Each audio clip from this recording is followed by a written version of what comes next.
सा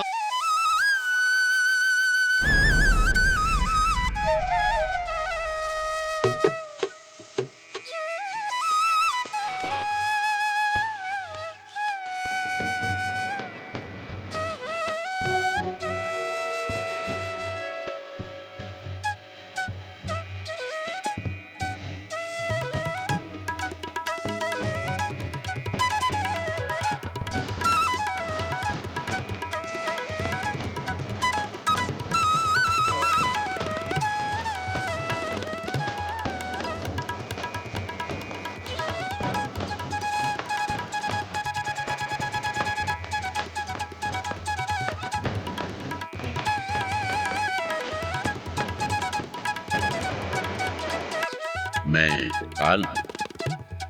मैंने नववधु सी सजी अयोध्या नगरी में राज्याभिषेक की तैयारियां देखी। ताजमहल जैसे उस सुंदर नववधु का सलोना मुखड़ा था और कौशल्या का खुशी से भरा मन, उसके माथे का कुमकुम। कौशल्या का उत्साह तो चिड़िया के बच्चे जैसा था, जिसके शरीर पर रातों रात पंख उगाए हो और वो उन पंखों से सारा आकाश नाप लेना चाहती। राम को युवराज पद जो मिलने जा रहा था। उत्सव की इतनी घड़ियों में कैकेयी की दासी मंथरा पहुंची थी। कैकेयी की मुंह लगी वो दासी कुबड़ी तो थी ही, पर कूटनीति में उसकी बराबरी का कोई नहीं। कैकेयी भी उस समय राम के युवराज होने की खुशी में हिंडोले पर झूल रही थी। ये तुम क्या कह रही हो मंथरा? खुशी के इस अवसर पर तुम? कौन सी खुशी महारानी? कैसी खुशी? मुझे तो सिर्फ सत्यानाश दिख रहा है, सत्यानाश। मैं कुछ समझ नहीं पा रही हूँ। तुम्हें हुआ क्या है मंथरा? मुझे क्या होगा? मैं तो कहीं भी अपना पेट भर लूंगी, पर तुम कहाँ जाओगी रानी? कहाँ भीख मांगोगी? किसके सामने हाथ पसारोगी? ये सोचकर तो तुम पागल तो नहीं हो गई हो? भला मुझे हाथ क्यों पसारना पड़ेगा? तुम ऐसी उल्टी सीधी बातें क्यों कर रही हो मंथरा? तुम्हारी मति तो नहीं मारी गई है? मुझे तो बस तुम्हारी चिंता है, कहीं तुम इस राजमहल में दूध की मक्खी ना बन जाओ। ऐसी झटक कर फेंक दी जाओगी कि कोई देखने वाला भी ना होगा। चुप रहो मंथरा, तुम्हें नहीं पता तुम क्या बोल रही हो। हाँ, मुझे नहीं कुछ पता, पर तुम्हें तो पता है ना कि राम का राज्याभिषेक होने वाला है। अयोध्या का महाराज बनाया जाएगा उन्हें। अच्छा, तो तुझे इस अवसर पर कोई पुरस्कार नहीं मिला, इसीलिए तू ऐसी बातें कर रही है ना? रानी, मेरे लिए तुमसे बढ़कर और कोई पुरस्कार नहीं है। मैं तुम्हारी सेवा में आई हूँ और सोते जागते सिर्फ तुम्हारा ही भला सोचूंगी।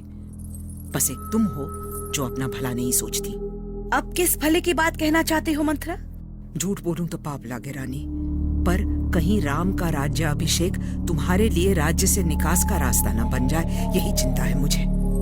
कितनी छोटी सोच है तुम्हारी। अरे राम मेरा बेटा है, बेटा। ऐसा मीठा भ्रम मत पालो रानी। तुम्हारा बेटा भरत है, भरत।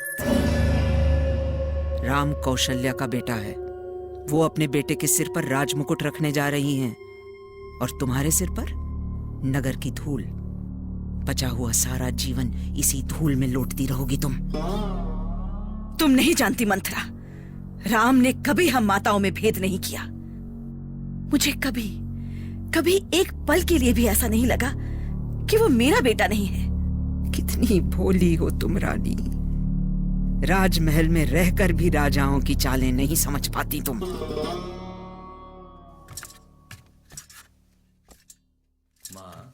माँ, कहाँ है माँ कैकेयी? देख लिया कैसे चतुर हैं तुम्हारे प्रिय राम। राज्याभिषेक के लिए तुम्हारा आशीर्वाद लेने आए हैं। अब लगाओ उन्हें अपने कलेजे से।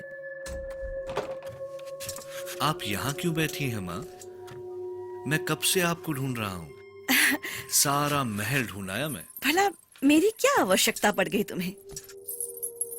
चलिए ना माँ, देखिए वहाँ सब आपकी प्रतीक्षा कर रहे हैं। ठीक है, तुम चलो, मैं आती हूँ। आखिर क्या सोच रही थी कैकेयी? क्या कैकेयी का मन बदल गया? क्या उन्हें अपना वही राम याद आ गया जिसे कौशल्या भी कहती थी कि तू मेरा नहीं कैकेयी का बेटा है, क्या राम के लिए उसकी ममता फिर से जग गई? और क्या मंथरा उसे अपने हाथ से निकल जाने देगी?